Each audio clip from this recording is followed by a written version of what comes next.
गीताजी का पाठ आरंभ करने से पूर्व निम्न श्लोक को भावार्थ सहित पढ़कर श्री हरि विष्णु का ध्यान करें। ध्यानम शांताकार भुजगशयन पद्मनाभ सुरेश विश्वाधार गगन सदृशं मेघवर्णा शुभांगम लक्ष्मीकांतम कमलनयन योगिभिर्ध्यानगम्यं वंदे विष्णु भवभयहर सर्वलोकैकनाथम। भावार्थ जिनकी आकृति अतिशय शांत है, जो शेषनाग की शैया पर शयन किए हुए हैं, जिनकी नाभि में कमल है, जो देवताओं के भी ईश्वर और संपूर्ण जगत के आधार हैं, जो आकाश के सदृश सर्वत्र व्याप्त हैं, नीलमेघ के समान जिनका वर्ण है, अतिशय सुंदर जिनके संपूर्ण अंग हैं, जो योगियों द्वारा ध्यान करके प्राप्त किए जाते हैं, जो संपूर्ण लोकों के स्वामी हैं, जो जन्म मरण रूप भय का नाश करने वाले हैं, ऐसे लक्ष्मीपति कमलनेत्र भगवान श्री विष्णु को मैं प्रणाम करता हूँ। यम ब्रह्मा वरुणेन्द्र रुद्रमरुत स्तुति दिव्यै स्तवैर्वेदैः सांपदक्रमोपनिषदैर्गायन्ति यं सामगा ध्यानावस्थितस्तेन मनसा पश्यन्ति यं योगिनो यस्तान्न न विदुः सुरासुरगणा देवाय तस्मै नमः। भावार्थ ब्रह्मा, वरुण, इंद्र, रुद्र और मरुद्गण दिव्य स्तोत्रों द्वारा जिनकी स्तुति करते हैं, सामवेद के गाने वाले अंग, पद, क्रम और उपनिषदों के सहित वेदों द्वारा जिनका गान करते हैं, योगी जिन ध्यान में स्थित तद्गत हुए मन से जिनका दर्शन करते हैं, देवता और असुरगण कोई भी जिनके अंत को नहीं जानते, उन परम पुरुष नारायण देव के लिए मेरा नमस्कार है। दोनों सेनाओं के प्रधान शूरवीरों की गणना और सामर्थ्य का कथन। धृतराष्ट्रोवाच धर्म क्षेत्रे कुरुक्षेत्रे संवेता युयुत्सव माम का पांडवाश्चैव किम कुर्वत संजय। भावार्थ धृतराष्ट्र बोले, हे संजय, धर्मभूमि कुरुक्षेत्र में एकत्रित युद्ध की इच्छा वाले मेरे और पांडु के पुत्रों ने क्या किया। संजय उवाच दृष्ट्वा तु पांडवानीकं व्यूढं दुर्योधनस्ता आचार्यमुपसंगमय राजा। भावार्थ संजय बोले, उस समय राजा दुर्योधन ने व्यूहरचनायुक्त पांडवों की सेना को देखा और द्रोणाचार्य के पास जाकर यह वचन पश्येता पांडुपुत्रा नामाचार्य महती चमून युद्धा द्रुपद पुत्रेण तव शिष्येन धीमता। भावार्थ हे आचार्य, आपके शिष्य द्रुपद पुत्र धृष्टद्युम्न द्वारा व्यूहाकार खड़ी की हुई पांडुपुत्रों की इस बड़ी भारी सेना को अतशूरा महेश्वासा भीमार्जुन स्मा युधि युयुधानो विराटश्च द्रुपदश्च महार्थः दृष्टकेतुश्च कितानः काशीराजश्च पुरुजित कुतिभूतश्च शैब्यश्च नरपोन्वः युधाम्युश्च विक्रांत उत्तमौजाश्च सौभद्रो द्रौपद्याश्च सर्वैव महार्थाः। भावार्थ इस सेना में बड़े बड़े धनुषों वाले तथा युद्ध में भीम और अर्जुन के समान शूरवीर सात्यकी और विराट तथा महारथी राजा द्रुपद, दृष्टकेतु और चेकितान तथा बलवान काशीराज, पुरुजित, कुंतीभोज और मनुष्यों में श्रेष्ठ शैव्य, पराक्रमी युधाम्यु तथा बलवान उत्तमौजा, सुभद्रा पुत्र अभिमन्यु एवं द्रौपदी के पांचों पुत्र, ये सभी महारथी अस्माकं तु विशिष्टाये तान्निवो द्विजोतम नायिका मम सैन्यस्य संज्ञात तान्वर्विनी ते। भावार्थ हे ब्राह्मण श्रेष्ठ, अपने पक्ष में भी जो प्रधान हैं, उनको आप समझ लीजिए। आपकी जानकारी के लिए मेरी सेना के जो सेनापति हैं, उनको बतलाता भवान भीष्मश्च कर्णश्च कृपश्च समितिंजय अश्वत्थामा विकर्णश्च सौम्बतित्यैव च। भावार्थ आप द्रोणाचार्य और पितामह भीष्म तथा कर्ण और संग्राम विजयी कृपाचार्य, वैसे ही अश्वत्थामा, विकर्ण और सोमदत्त का पुत्र, इन्हें च बहवः शूरा मदर थे त्यक जीविता नाना शस्त्र प्रहरणा सवे युद्ध विशारदा। भावार्थ और भी मेरे लिए जीवन की आशा त्याग देने वाले बहुत से शूरवीर अनेक प्रकार के शस्त्रास्त्रों से सुसज्जित और सबके सब युद्ध में चतुर अपर्याप्त तदस्मात् बलं भीष्माभिरक्षितम् पर्याप्त विद्मेतेषां बलं भीमाभिरक्षितम्। भावार्थ भीष्म पितामह द्वारा रक्षित हमारी वह सेना सब प्रकार से अजेय है और भीम द्वारा रक्षित इन लोगों की यह सेना जीतने में सुगम। अयनेषु च सर्वेषु यथा भगमवस्थिता भीष्मेवाभिरक्षतु भवतः सर्वैव ही। भावार्थ, इसलिए सब मोर्चों पर अपनी अपनी जगह स्थित रहते हुए आप लोग सभी निसंदेह भीष्म पितामह की ही सब ओर से रक्षा। दोनों सेनाओं की शंख ध्वनि का कथन ग्रेटर दैन तस्य संजनयन हर्षः कुरु वृद्धः पितामह सिंहनादम विंध्युचे शंख दद्मो। भावार्थ, कौरवों में वृद्ध बड़े प्रतापी पितामह भीष्म ने उस दुर्योधन के हृदय में हर्ष उत्पन्न करते हुए उच्च स्वर से सिंह की दहाड़ के समान गर्ज कर शंख ततः शंखाश्च भीर्यश्च पण्वान्को मुखा सहस्वाभयन्यन् स। भावार्थ, इसके पश्चात शंख और नगाड़े तथा ढोल मृदंग और नरसिंगे आदि बाजे एक साथ ही बज उठे। उनका वह शब्द बड़ा भयंकर ततः श्वेतहृयुक्ते महती सिंह में स्थित माधवः पांडवश्चैव दिव्यो शंखो प्रदधन्तु। भावार्थ, इसके अनंतर सफेद घोड़ों से युक्त उत्तम रथ में बैठे हुए श्री कृष्ण महाराज और अर्जुन ने भी अलौकिक शंख पांचजन्यम ऋषिकेशो देवदत्त धनंजय पौंड्रल दद्मौ महाशंख भीमकर्मा वृकोद्र। भावार्थ, श्री कृष्ण महाराज ने पांचजन्य नामक, अर्जुन ने देवदत्त नामक और भयानक कर्म वाले भीमसेन ने पौंड्र नामक महाशंख, अनंतविजयम राजा कुंती पुत्रो युधिष्ठिर नकुलः सहदेवश्च सुघोषमणि पुष्पको। भावार्थ, कुंती पुत्र राजा युधिष्ठिर ने अनंतविजय नामक और नकुल तथा सहदेव ने सुघोष और मणिपुष्पक नामक शंख, काशिश्च परमेश्वासः शिखंडी च महार्थः धृष्टद्युम्नो विराटश्च सात्यकिश्चापराजितः द्रुपदो द्रौपद्याश्च सर्वशः पृथिवीप्ते सौभद्रश्च महाबाहुः शंखान्दद्मो। भावार्थ, श्रेष्ठ धनुष वाले काशीराज और महारथी शिखंडी एवं धृष्टद्युम्न तथा राजा विराट और अजेय सात्यकी राजा द्रुपद एवं द्रौपदी के पांचों पुत्र और बड़ी भुजा वाले सुभद्रा पुत्र अभिमन्यु, इन सभी ने हे सब ओर से अलग अलग शंख सघोषो धार्तराष्ट्राणा हृदयानि नभश्च पृथ्वी चैव तुमुलो।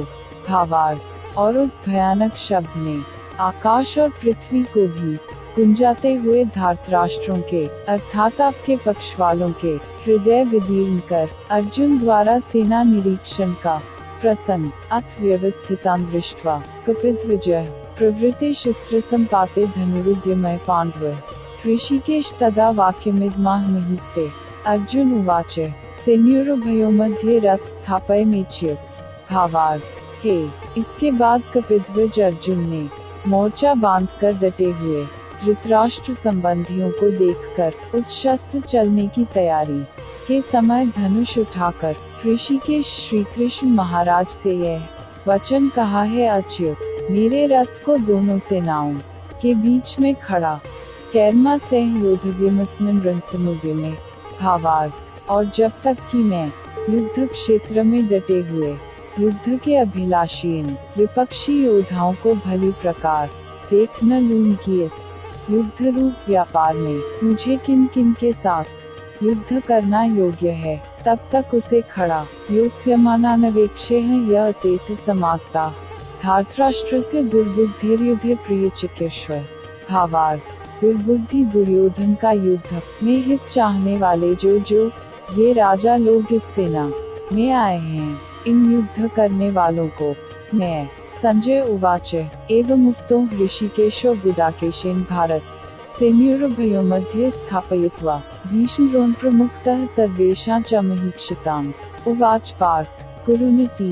भावार्थ, संजय बोले, हे धृतराष्ट्र, अर्जुन द्वारा कहे अनुसार महाराज श्री कृष्णचंद्र ने दोनों सेनाओं के बीच में भीष्म और द्रोणाचार्य के सामने तथा संपूर्ण राजाओं के सामने उत्तम रथ को खड़ा कर इस प्रकार कहा कि हे पार्थ, युद्ध के लिए जुटे हुए इन कौरवों को पार्थ पितृनथ आचार्यान् मातुला भ्रातरन् पुत्रा पौत्रोंस्की स्था सुहृदश्चैव सेनयोरुभयोरपि।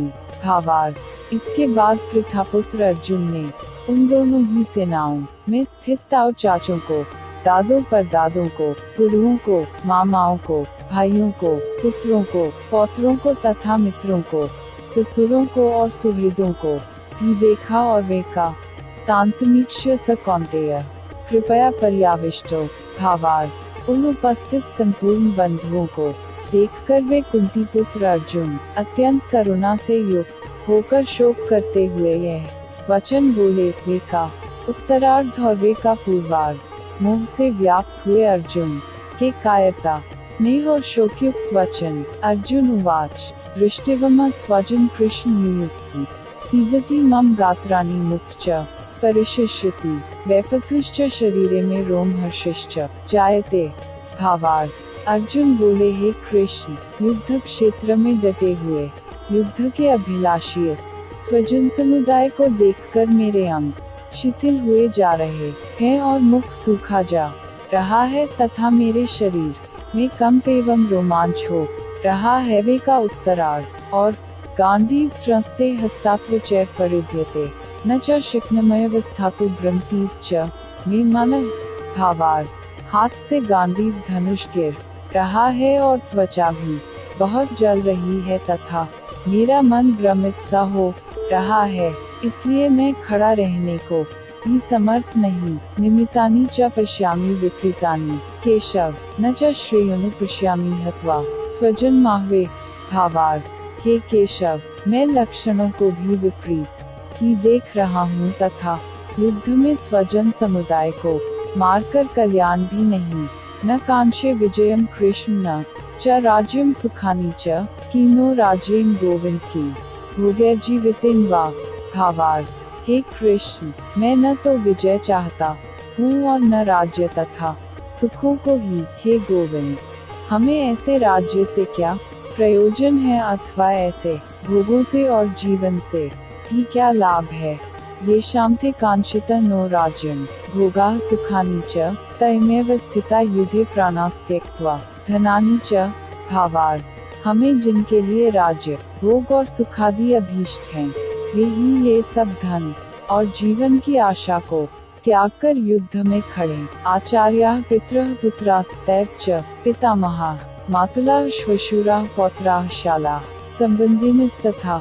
भावार्थ, गुरुजन, ताऊ चाचे, लड़के और उसी प्रकार दादे, मामे, ससुर, पौत्र, साले तथा और भी संबंधी लोग हैं। एतान हन्तुमिच्छामि घट्टि मधुसूदन अपि त्रैलोक्य राज्यस्य हेतुं की नहीं कृते। भावार्थ, हे मधुसूदन, मुझे मारने पर भी अथवा तीनों लोकों के राज्य के लिए भी मैं इन सबको मारना नहीं चाहता। फिर पृथ्वी के लिए तो कहना ही क्या है। निहत्य धार्तराष्ट्रान का प्रीति स्यात् जनार्दन हत्वैतानाक्तायन। भावार्थ, हे जनार्दन, धृतराष्ट्र के पुत्रों को मारकर हमें क्या प्रसन्नता होगी। इन आक्ताइयों को मारकर तो हमें पाप ही। तस्मानार्हा वयम हन्तुं स्वजन ही कथ हत्वा सुखिनः स्याम माधव। भावार्थ, अतएव हे माधव, अपने ही बांधव धृतराष्ट्र के पुत्रों को मारने के लिए हम योग्य नहीं हैं, क्योंकि अपने ही कुटुंब को मारकर हम कैसे सुखी होंगे। यद्यपि न पश्यन्ति लोभोपहतचेतस कुलक्षकृत दोष मित्रद्रोहे च कथन ज्ञेयं स्माभिः पापाद्मानिवर्तितुं कुलक्षकृत दोष प्रपिष्यद्भिर्जनार्दन। भावार्थ, यद्यपि लोभ से भ्रष्टचित हुए ये लोग कुल के नाश से उत्पन्न दोष को और मित्रों से विरोध करने में पाप को नहीं देखते, तो भी हे जनार्दन, कुल के नाश से उत्पन्न दोष को जानने वाले हम लोगों को इस पाप से हटने के लिए क्यों नहीं विचार करना चाहिए। कुलक्षये प्रणश्यन्ति कुल धर्माः सनातना धर्मे निष्ठे कुल कृत्स्नम धर्मो विभवत्युत। भावार्थ, कुल के नाश से सनातन कुल धर्म नष्ट हो जाते हैं तथा धर्म का नाश हो जाने पर संपूर्ण कुल में पाप भी बहुत फैल जाता। अधर्माभिभवाय कृष्ण प्रदुष्यन्ति कुलस्त्रियः स्त्रीषु दुष्टासु वार्ष्णेय जायते वर्णसंकरः। भावार्थ, हे कृष्ण, पाप के अधिक बढ़ जाने से कुल की स्त्रियां अत्यंत दूषित हो जाती हैं, और हे वार्ष्णेय, स्त्रियों के दूषित हो जाने पर वर्ण संकर उत्पन्न होता। संकरो नरकायव कुलघनाना कुलस्य च पतंती पितरों ह्येषा लुप्तपिंडों क्रिया। भावार्थ, वर्ण संकर कुलघातियों को और कुल को नरक में ले जाने के लिए ही होता है। लुप्त हुई पिंड और जल की क्रिया वाले अर्थात श्राद्ध और तर्पण से वंचित इनके पितर लोग ये अधोगति को प्राप्त होते। दोषरितः कुलघनाना वर्ण संकर कारकै उत्साद्यन्ते जाति धर्मा कुल धर्माश्च शाश्वता। भावार्थ, इन वर्ण संकर कारक दोषों से कुलघातियों के सनातन कुल धर्म और जाति धर्म नष्ट हो जाते। उत्संकुल धर्माना मनुष्याना जनार्दन नरकिनियत वासो भवतीत्यनुशुश्रुम।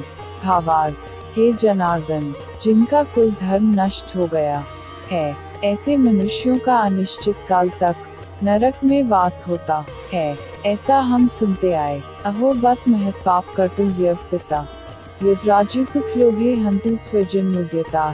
भावार्थ, हा शोक, हम लोग बुद्धिमान होकर भी महान पाप करने को तैयार हो गए हैं, जो राज्य और सुख के लोभ से स्वजनों को मारने के लिए उद्यत हो गए। यदि मां प्रतिकारमशिस्त्रम शस्त्र पाण्य धार्तराष्ट्रारण्ये हनुस्तम में क्षेमत्रम। भावार्थ, यदि मुझ शस्त्र हित एवं सामना न करने वाले को शस्त्र हाथ में लिए हुए धृतराष्ट्र के पुत्र रण में मार डाले तो वह मारना भी मेरे लिए अधिक कल्याणकारक। संजय उवाच एवं उक्त्वार्जुनः संख्ये रथोपस्थ विसृज्य सशर चाप शोक संविघ्न मानसे। भावार्थ, संजय बोले रणभूमि में शोक से उद्विग्न मन वाले अर्जुन इस प्रकार कहकर बाण सहित धनुष को त्याग कर रथ के पिछले भाग में बैठ ओम तत्सदिति श्रीमद्भगवद्गीतासु उपनिषत्सु ब्रह्मविद्यायां योगशास्त्रे श्री कृष्णार्जुन संवादे अर्जुन विषादयोगो नाम